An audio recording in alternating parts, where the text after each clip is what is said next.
Subject కదా, brand actually కదా. నేను ఇవాళే అన్నానండి మా అమ్మాయితో, అంటే నేను కోరుకుంటున్నాను అలా పంపించాలని.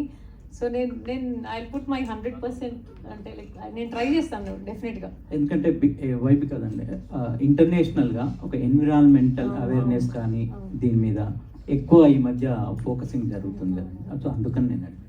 అవునండి, అవును, డెఫినెట్గా నేను ట్రై చేస్తాను డెఫినెట్గా. తబిత గారు, మ్యామ్ యాక్చువల్గా తబిత సుకుమార్ గారు అంటే మాకు మెయిన్గా సుకుమార్ గారు వైఫ్ ఫస్ట్. తర్వాత మీరు తీసిన Maruthi Nagar Subrahmanyam which created impact, అంటే ఒక సెపరేట్ జోనర్ మీరు ఒక ప్రొడ్యూసర్గా ప్రూవ్ చేసింది. అండ్ ఇప్పుడు గాంధీతాజ్ చెట్టుతో వస్తున్నారు. సో నెక్స్ట్ ఎలాంటి మూవీస్ తోటి మీరు ముందుకు వద్దాం అనుకున్నారు? ప్రొడక్షన్ లేదా ఎలాంటి క్యారెక్టర్స్ బేస్ చేసుకుని మూవీస్ తీద్దాం అనుకుంటారు?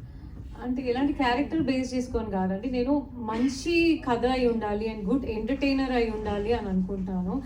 అంటే బిగ్ స్కేల్ సినిమాలు చేయడానికి చాలా పెద్ద పెద్ద వాళ్ళు అందరూ ఉన్నారు, బట్ మంచి కథ ఉండి మంచి ఇన్ఫర్మేషన్ ఉండి అండ్ అంటే లైక్ మంచి ఏదైనా ఏమంటారు, ఏదైనా సోషల్ మెసేజ్ ఉన్న లాంటివైనా, సో అలా ఏదైనా మంచి కథలు ఉంటే అలా చేయాలనుకుంటున్నాను.